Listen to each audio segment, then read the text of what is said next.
Erie Railroad, the empire route that shaped America. Welcome to Mystic America, where we uncover the forgotten threads of our nation's rich and mysterious past. Today, we journey into the heart of 19th century innovation, ambition, and struggle. The incredible rise and rocky ride of the Erie Railroad. It was once hailed as the work of the age by New York City's Common Council. A 300-mile engineering marvel linking the Hudson River to Lake Erie, a lifeline between the Atlantic and America's growing heartland. But the Erie Railroad wasn't just steel and steam. It was a symbol of ambition, betrayal, reinvention, and an untamed American spirit.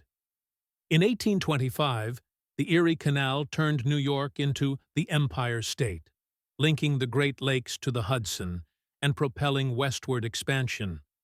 But not everyone was sold on canals forever. By 1829, a new vision emerged. A railway, slicing through New York's rugged southern tier to the shores of Lake Erie. The man behind this dream? William C. Redfield, a bold promoter.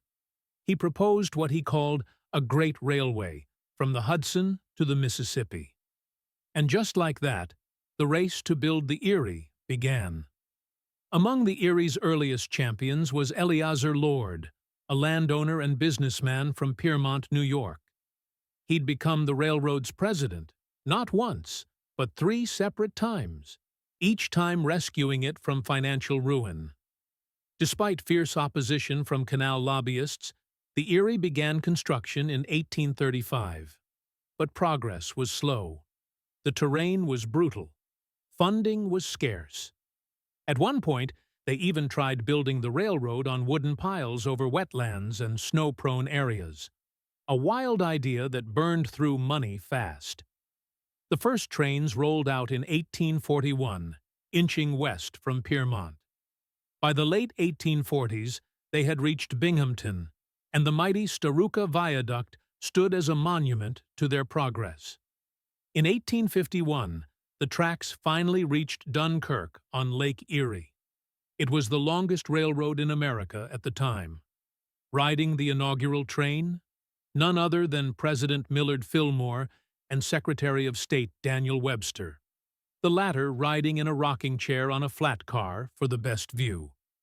But glory didn't last. The Erie's early years were riddled with scandal and chaos. Wall Street sharks, names like Jay Gould, Jim Fisk, Daniel Drew, and Cornelius Vanderbilt, turned the railroad into a stock manipulation playground. It became known as the Scarlet Woman of Wall Street. There were bankruptcies, 4 of them, in fact. But still, the Erie kept going. During the Civil War, Erie tapped into booming coal regions and built routes into Pennsylvania's Lackawanna Valley. It even helped shift America from wood-burning to coal-burning locomotives. As the decades rolled on, Erie expanded west toward Chicago, competing with giants like the Pennsylvania Railroad and the New York Central. It was never the fastest, but with a low-grade route and wide equipment inherited from its broad-gauge past, it became a trusted mover of heavy freight and oversized loads.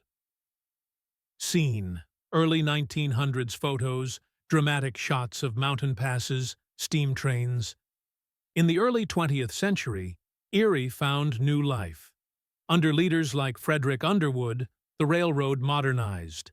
Giant steam locomotives, employee loyalty programs, and even the first-ever railroad employee magazine emerged from this era. But prosperity was short-lived. The Great Depression hit hard. Revenue collapsed. The Van Sweringen brothers, who once dreamed of building a rail empire around the Erie, lost everything. Yet, under leaders like Charles Denny, the railroad survived, reorganizing for the 4th time in 1941. World War II was a turning point. Erie's freight operations were vital to the war effort. Its new diesel engines boosted efficiency, and the line was once again in top financial shape. In 1951, Erie celebrated its 100th anniversary with a reenactment of that first historic run from Piermont to Dunkirk. Scene: Hurricane Diane, footage of highways, 1950s suburban expansion. Then came the 1950s. Hurricanes damaged infrastructure. Highways stole away freight. Commuter service losses mounted. The railroad that once helped build America was now fighting to stay alive. In 1960, Erie merged with a longtime rival, the Delaware, Lackawanna, and Western, forming the Erie Lackawanna Railroad. It was a last-ditch effort to streamline and survive. The two combined their routes, terminals, and services, abandoning some historic facilities but preserving the heart of the system. The Erie Railroad served America for 128 years. Its rails brought people, coal, timber, steel, and hope across 6 states.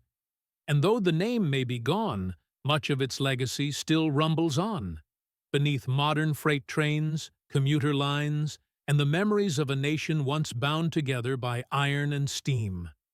Its symbol, a diamond encircling a globe, pointed to the 4 corners of the earth, a fitting emblem for a line that helped shape a continent. Subscriber.